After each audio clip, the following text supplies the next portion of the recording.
some more.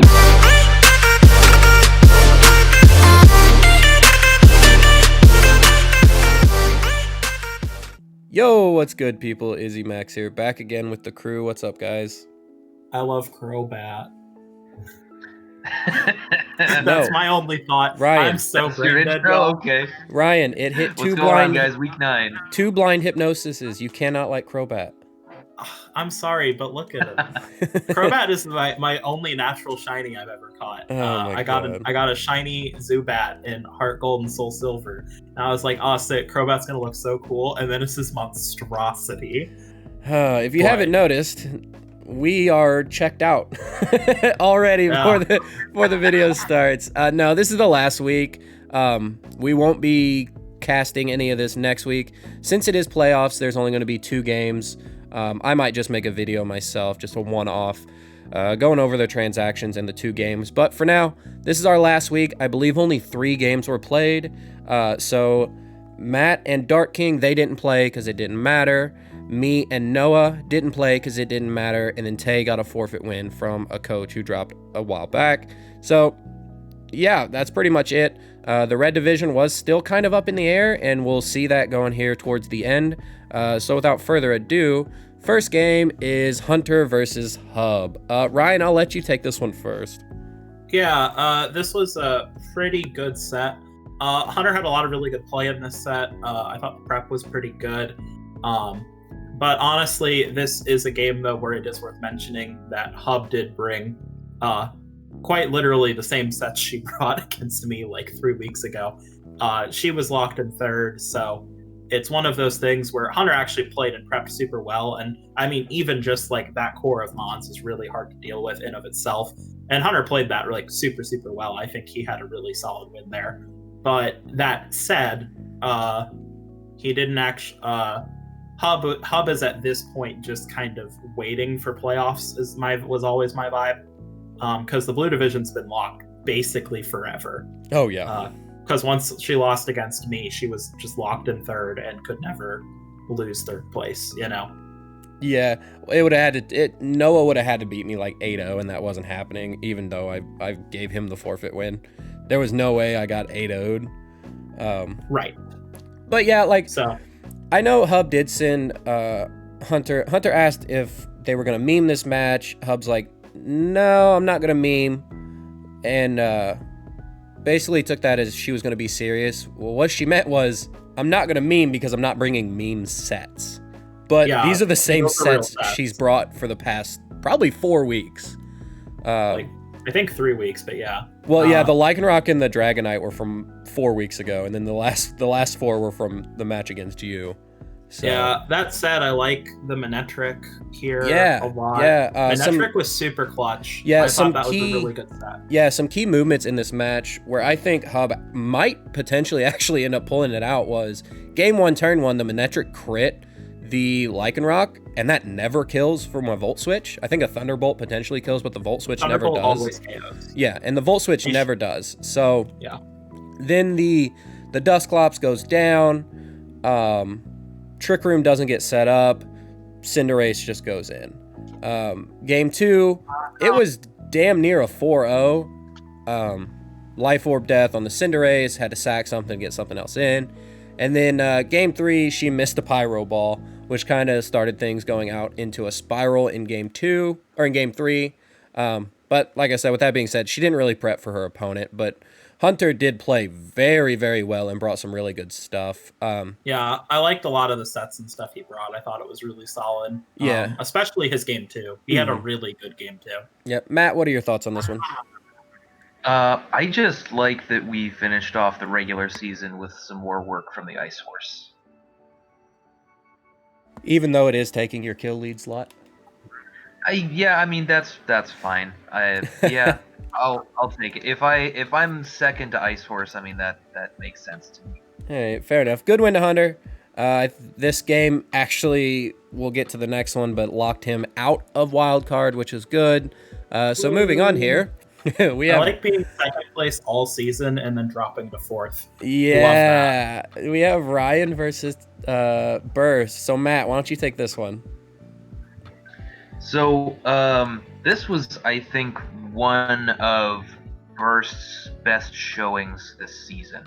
I'll say so far this season, because we still have more to see from him for at least one more week, possibly more. Right. So, yeah, I was a little bit surprised by the fake out on Raikou in game 1 as well. As was I. Yeah. But when the Max Quake came out into it, it made sense. I'm not sure I would have made that play personally, because Raikou is not typically something that you expect to be Focus Sash, but yeah, no, I almost ran Shaka too. I didn't, obviously, but you know, I like Focus Sash a little bit better. I mean, I don't actually know the Nidoking calcs, but Nidoking is just so strong by itself. Like, part of me would worry about it. Right, yeah. Part of me would be concerned about a modest Life Orb Nidoking killing through the Shuck Berry. So I like the Sash here. I think it makes sense given Burst's team, and that was just a really good play from him. And I know that this is something that we talked about a little bit before we recorded. He probably wins the first game even if Togekiss does not get frozen, because I think the main difference there is that Togekiss gets a max move off, which I believe you were going for Starfall into the Latias, and Aerodactyl still would have come in and Rock Slide KO'd the Togekiss. Yeah, I was still gonna KO Kiss. Yeah. So, and I think he was able to do that even though you were on turn 2 and 3. I think you were mitigating his Dynamax pretty well. But the free KO that he got on the Raikou just, I think, put you on the back foot a little bit too much, given that he was also doing tremendous damage to your max Togekiss. So, and then the other two games, I'm having trouble remembering how game 2 went. I think Ryan 4-0'd. I 4-0'd. I played that. Oh, that's right. I'm really happy with that game too, actually. Oh yeah. You were able to shut down the Gyarados pretty good with a yawn, and then so that was a pretty clean game. And then game 3, he ended up switching the Gyarados out so that it didn't fall asleep, even though he was getting rid of his Dynamax, which turned out to be a pretty good play, actually. Mm-hmm. I don't think people do that enough when they're about to fall asleep from yawn. Right. Because your Dynamax is, you get another max move off, but your Dynamax is getting shut down anyway. So I think it was a good call to switch out there. And then then the end of the game happened, and Ryan, you had an opportunity to take the win, and what happened? Yeah. That is called don't play two matches in don't play two league matches in the same game on no sleep. That was a terrible idea. I think I just threw because I was tired, honestly. It wasn't which great. Is what it is. I actually am going to be a little careful about that in the future, because I've never been in 2 leagues at the same time like this, and I did not honestly, Matt, you were talking to me, and I agree. It's really hard to switch gears from one game plan to another. And I actually had to do most of my prep for Burst the day of. So that made things especially difficult, I think. That said, yeah, I feel that. Yeah. That said, it was. I'm gonna make sure I don't do that again in the future, because I actually genuinely think that affected my play. Not that I don't think I played this that bad, and I think Burst played it super well. Mm-hmm. And I've said that multiple times. I actually think this is one of Burst's best games of the whole season. So that's one thing I want to say. I've always been saying that if we get the Burst that does the post-com, they're a threat. But we've been getting a Burst that doesn't quite make the correct plays, and I think that's what we got here. Correct plays were made. They were able to get their Mons into position, realizing that the Gyarados needed to be switched out, or else there was no late game in sight. And being able to identify that really put them in a good position, and just able to actually be put in a winning position, which I found very, very good and hopefully that's what we actually see from the wildcard match as well. Oh yeah, heavily agreed. Yeah, so that's the last game of the week. Woot woot. Oh no, I'm sorry, we got one more. Yeah, this was a weird one. This was a weird one. Yeah, so this is Dan and Toxic. I don't know. I don't remember what this game ended in. It might have been like a 4-0. I don't remember. But I feel like it should have been more, but Dan tried setting up a belly drum Polytoad, which was fantastic, but it ended up getting put to sleep by the Tangrowth. I think literally I watched this game, but that's the only thing I actually remember. Yeah, I mean, that was cool to see, and at least the Polytoad got a liquidation off. So that was nice. But yeah, in game 1, I just remember Dan being in the driver's seat the whole time. He just had a tremendous amount of control over the situation, and then it got a little bit precarious in game 2 because, like you said, he was going for that belly drum Polytoad stuff, and it didn't quite work. Toxic was trying to sleep powder the Musharna to prevent the Musharna from reversing his Trick Room as his stack setup Trick Room, but the Musharna actually just ally switched, and the sleep powder went into the +6 Polytoad. So yeah. That made things a little bit more precarious. That plus having the Landorus and Kabutops in the back without getting rid of the Tangrowth first. Mm-hmm. The Tangrowth still had its Kova Berry, so it wasn't going to go down to an Airstream, even though the Landorus was maxing. And I think the Rock Sled flinch from Kabutops onto Tangrowth in game 2 was what gave him the game there. Yeah. But Maxwell, I think you made a good point. Even though he that was assuming the Tangrowth was going for an energy ball into the Kabutops, which it probably was. Mm-hmm. Although Kabutops was set, I don't remember if it was at full HP at the time. I don't remember. In any case, that kind of put him in a much better position to take the game. And if that didn't happen, let's say the Kabutops goes down, I think in game 3 he adjusts and decides, like, you know what, I'm not going to mess around. I'm not just going to do this Polytoad stuff again. I'm going to play for real. Mm-hmm. And I think he probably just wins game 3 in a kind of similar fashion to the way he wins game 1. Right. So one thing I do want to say to Toxic, Ice Beam the Landorus. I don't know why he wasn't Ice Beaming the Landorus. Yeah, true. Because I think in the match we seen it do 50% to the Dynamax Landorus, and then I don't think he ever targets the Lando again with the Goodra. If I'm thinking of the right match, I think I am. So did he at one point Ice Beam the Landorus? I think so. Okay. I don't remember that part exactly. I was just thinking maybe he didn't want to because he didn't know that it was goggles yet, and maybe was worried about a weakness policy. I don't know, but yeah, I mean, if he knew the item, or at least knew that it wasn't weakness policy, then yeah, ice beam that damn Landorus. Yeah, but yeah, unless there's anything else to say, I think we can move on. Yeah, I think that's fine. All right, playoffs. All right, so for the blue division, it's been set ever since we've been doing these playoff pictures. Noah and Burst. I think when they played in the season, it was one of the first games, and I think Noah like got an 6 or 7-0. Yeah, it was a pretty serious blowout. But the difference now is that that game was not recorded at the time. But this one, because Burst is recording now, presumably we will get to see this rematch. Yeah, and I'm excited because I'm excited for it. I think Burst has really evolved as a player in this league because, I mean, he's taking good wins. I think this is going to be a good game. Yeah, I do too. Yeah, I think Burst, even though Burst has the lowest differential here, I think Burst has a very real shot at winning the rematch. Mm-hmm. Oh, for sure. I definitely think. I'm not counting Noah out though, because Noah's team has threats. Oh yeah. TM, but I do think that if Burst plays in a similar manner to how he played me this week, I think that there's a very good shot. Yeah, I'm looking Yeah, forward to for this one.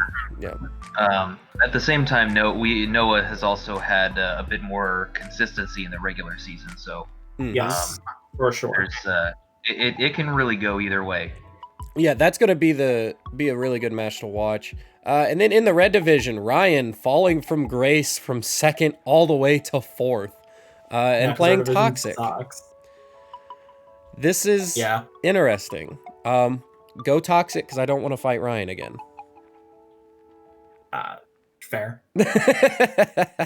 I have a worse matchup against Ryan than I do Toxic, so that's my thinking. But no, this should be a good game. Toxic has as well improved as a player from last season, and I think he has the tools to give Ryan the what for. I'm not going to count that out. What do you think, Matt? Yeah, I mean, I think Toxic has. I think he has the tools to pull this out. Ryan, if I recall, did pretty well against him the first time. I think that was only like week, 2 or 3 or something. So it's a little bit a lot of harder. transactions on both of our ends since then. That's true, yeah. So it'll be interesting to see. That's something I'm actually looking forward to seeing in a lot of these matchups. There's been some significant transactions from the early season because we're all playing in division again when we've been playing out of division for the last 3 weeks. And when we were playing in division, initially all of our drafts were much closer to what we initially drafted. So I'm curious to see how those transactions are going to affect some of these matchups, this one included. For sure. So moving down into round 1, which won't be next week, but the week after. Matt versus the wild card. We won't talk about that one. But Hub and Dan, the rematch. The rematch where she just completely got blown out. I'm excited for this one. Like, I'm not gonna lie, I think this is the one I'm the most excited for. Yeah, I think I'm excited. I think I said this. I think for Hub versus Dan though, I said this in a previous video, but I think this is going to be a much better and a much closer game than we saw the first time around. Oh yeah, for sure. For a couple of different reasons. I think for one thing because I'm sure after last time, Hub will, before the battle, make sure that she has 4 moves under Cinderace. Yes. And she will also be more aware of the kinds of modes that Dan has at his disposal to beat her stuff. Yeah, because I think that was the first week he picked up the second genie. She'll have, but since then, Dan's made a lot of transactions since then, so I don't know if we can count on those modes being stabilized in Hub's mind enough, I think the one Hunter is the match. That got her are still on the board. He still has he does still have the double genie and Coco Thievel, but Tay versus Hunter is a good one. What are you looking forward to about this one, Ryan? Well, this one is to me one of the most interesting because it kind of is a weird bookend almost. Because Hunter did beat Tay in their initial match. They played week 1? Yeah, it was like week 1 or week 2, and Hunter did win that week 1 or week 2. And Tay actually had a fairly rough season there for a while, but once he kind of locked in on his team and really got a good vibe for how that team operates. He started picking up a lot of wins, a lot of momentum really quick, and made some really good transactions. But I also think Hunter has made some really good transactions too. So it'll be interesting to see, because I actually think that this matchup kind of goes both ways. Because I think Tay has some advantages in a couple of mons, but Hunter frankly has actually a huge advantage, and it's kind of a cliche at this point, but genuinely Glastrier is a huge problem. And if he can get that thing set up, I think Hunter has a very, very real shot of pulling it out. Yeah, well, I think in this match in particular, the difference maker is going to be that Sableye. Yeah, whether it comes or not, honestly, it depends on how much Hunter preps for it and whether it comes, and if it does come, what does it get to do what it wants to do? Yep. Because I think the Sableye might be the big thing here, because I'm just remembering now that in this match, the one thing I was really thinking about Tay's side was just, what was your plan for the horse? Because it didn't really seem like there was one there. So, and Sableye, even by itself, might not even be enough. It's good. It really helps. yeah, but he's gonna need to prep hard for that thing, even outside of Sableye.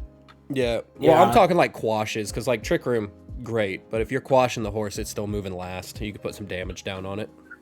Right. You also have Will-O-Wisp. Yep. And, Yes. That's the big one, I think. You also I have. think so. You can taunt it so it can't protect or max guard. I mean, there's. You can eject button it out. There's definitely some plays there, but I actually think Hunter has pretty good tools to mitigate that if he plays his cards right. Oh, for sure. So I think that's the game I'm most excited for personally, because I think it's the most interesting rollback game. Because like the other game that's a rollback, like Noah and Burst haven't made a ton of transactions relative. Burst has made more than Noah, obviously. I don't think and Noah's then Toxic and I have made quite a few transactions, but our teams actually still work the same, like at a core level. You know, we mostly just swapped pieces. We didn't like fundamentally change our team core to the kind of degrees that we've seen Tay and Hunter do it. So I'm very curious to see how that one plays out. Yeah.